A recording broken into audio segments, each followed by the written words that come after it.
हरिओम नमस्कार। तर आज मी तुम्हाला दाखवणार आहे नवीन ही अंब्रेला ट्रेंडिंग बाही कशा पद्धतीने टिचिंग आणि कटिंग करायचं।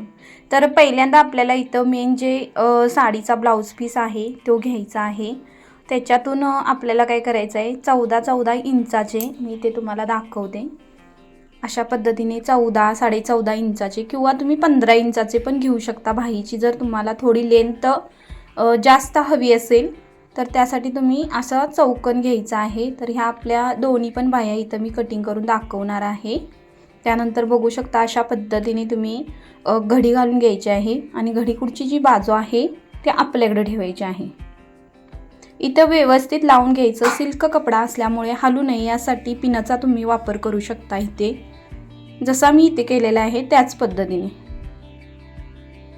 त्यानंतर आपल्याला काय करायचं आहे, बरोबर घडीचा जो कोना असतो तो आपल्या कुठल्या साईडला ठेवून बरोबर 7-7 इंचाचं मार्जिन करून घ्यायचं आहे आपल्याला। स्टेप बाय स्टेप मध्ये आपल्याला काय करायचं आहे, फक्त त्या कोन्यातून असा टेप फिरवायचा आहे। जसा मी इथे फिरवत आहे त्याच पद्धतीने हे लक्षात घ्या।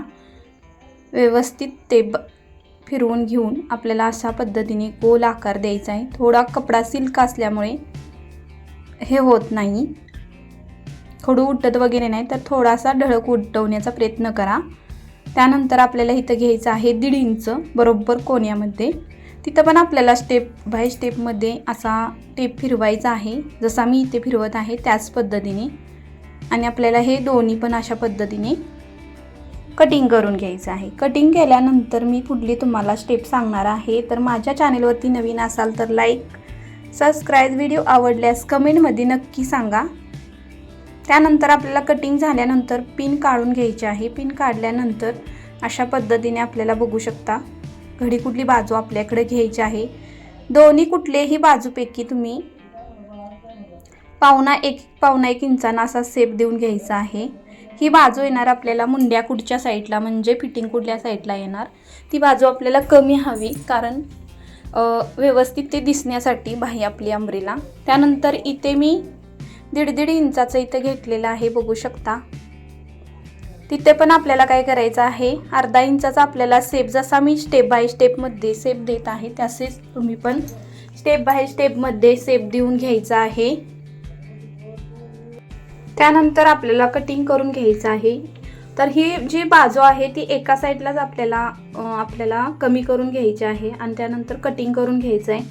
कटिंग झाल्यानंतर तुम्हाला ही जी घडी असते घडीची बाजू ती कट करायची आहे। ती आपल्याला फिटिंग कुठल्या साईडला येणार आहे आणि अशा पद्धतीने तुमचा गोल आकार तयार झाला पाहिजे। ज्या वेळेला तुम्ही नवीन असाल त्यावेळेला पेपरचा वापर करावा असं मी सांगेल तुम्हाला। आणि त्यानंतर आपला हे जो गोल आकार आहे त्याला मी बघू शकता पिको करून घेतलेला आहे। त्यानंतर आपली आतल्या साईडला जी बाही येणार आहे ती नेहमीची बाही म्हणजे साधी बाही असते ती घ्यायची आहे आपल्याला। आणि ते मी कटिंग करून घेतले होते, जे डेली यूज करतात बाही साध्या त्या। त्यानंतर आपल्याला ती बाही मी जॉईंट करून दाब देऊन घेत आहे। आणि जी मी मगाशी कटिंग केली होती बाही त्याला आपण काय करायचं आहे, पिको करून घ्यायचं आहे। तुमच्याकडे पिकोचा मशीन असेल तर तुम्ही घरीच करू शकता, पण माझ्याकडे पिकोची मशीन नसल्यामुळे मी बाहेर दिलं होतं, त्याच्यामुळे मी ते व्हिडिओ घेऊ शकत नाही पिकोचा। त्याच्यामुळे पिको करून घेऊ शकता किंवा बारीक शिलाई पण मारू शकता गोल राऊंडअपला।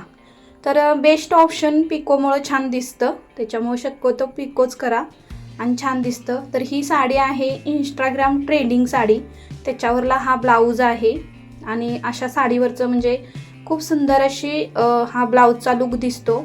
इथे बघू शकता साध्या बाहीला मी अस्तर एकदम परफेक्ट जॉईंट करून घेतलेला आहे आणि त्यानंतर इथं मध्ये सेंटर काढून घ्यायचा आणि कट द्यायचा। कट दिल्यानंतर ह्या सुद्धा बाहीचा आपल्याला अंब्रेला बाहीचा काय करायचा आहे, मध्ये सेंटर काढून घेऊन शनी व्यवस्थित त्या बरोबर मध्ये सेंटरवरती आपल्याला जॉईंट करून घ्यायचं आहे। अंब्रेला बाहीची जी बाही तुमची म्हणजे परफेक्ट बाजू आहे, म्हणजे सवयची बाजू बोलतात त्याला, ती बाजू आपली वर आली पाहिजे, जेणेकरून काय होणार आहे, ही बाही ज्या वेळेला आपण जॉईन करणार आहे ब्लाऊजला त्यावेळेला ती बाजू वरती दिसली पाहिजे। तर तुमच्या हे लक्षात आलं असेल की आतली जी बाही साधी असते आपली ती काय होतं, कमी असते, कमी ठेवायची, म्हणजे ही जी वरची फिलची बाही आहे ती खूप सुंदर आणि छान दिसते, दिसता वेळेस त्याला लुक छान येतो। तर तुमची बाही कधी पण नेहमी लक्षात ठेवा, आतली जी बाही आहे ती तुमची कमी झाली पाहिजे। त्यानंतर इथे जो आपला ब्लाऊज आहे तो मी तयार करून घेतलेला आहे. त्यानंतर अशा पद्धतीने मध्य सेंटर काढून घ्यायचा बाहीचा आणि जी अंब्रेला बाही आहे ती शोल्डरवरती ठेवायची. म्हणजे वरची सवची बाजू शोल्डरवरती ठेवल्यामुळे काय होतं, सवच्यावरती सवची ठेवल्यामुळे बाही परफेक्ट आणि छान बसते. मध्य सेंटरवरून आधी जॉईन करून घ्यायचं. म्हणजे कसं होतं, कमी पडलंच थोडंफार तुमच्याकडं तर ते आपल्याला ॲडजस्ट करता येतं. पण इथे बाही माझी काय परफेक्ट पुरलेलीच आहे. पण एखाद्याची कमी पडली तर तुम्ही इकडून तिकडून अर्धा इंच कमी असल्यास काही प्रॉब्लेम येत नाही. पण अशा पद्धतीने शक्यतो आपली बाही पुरली पाहिजे परफेक्ट. त्यानंतर इथे आपल्याला डबल शिलाई घालवायची आहे आणि अर्धा इंच शिलाई घालवायची आहे. ज्यावेळेला आपण टिचिंग करतो त्यावेळेला व्यवस्थित शिलाईकाम करून घ्या. बघू शकता इथे. आता मी इथे घेत आहे फिटिंग करून शनी. मी इथे फिटिंग करणार आहे डायरेक्ट. तुम्ही कवर शिलाईमध्ये पण करू शकता, पण शक्यतो ह्याला डायरेक्ट करून घ्या. कारण काय आहे, आपली जी वरची बाही असते ती फील बाही असते, त्याच्यामुळं कसं असं फील एकदम व्यवस्थित दिसलं पाहिजे. आणि कवर शिलाईमुळं काय होतं, थोडासा कपडा आतमध्ये असा अटॅच झाल्यामुळं काय होतं, वरून दिसता वेळी छान दिसत नाही. तुम्हाला जर ओरलाकची मिशन असेल तर तुम्ही डायरेक्ट अशा पद्धतीने फिटिंग करून तुम्ही ओरलाक करू शकता किंवा काटावरने शिलाई मारून घ्यायची, जेणेकरून शनी धागे वगैरे निघत नाहीत. त्यानंतर इथे बघू शकता फायनल लुक किती बाहीचा सुंदर दिसत आहे. तर कमेंटमध्ये नक्की सांगा. थँक्यू.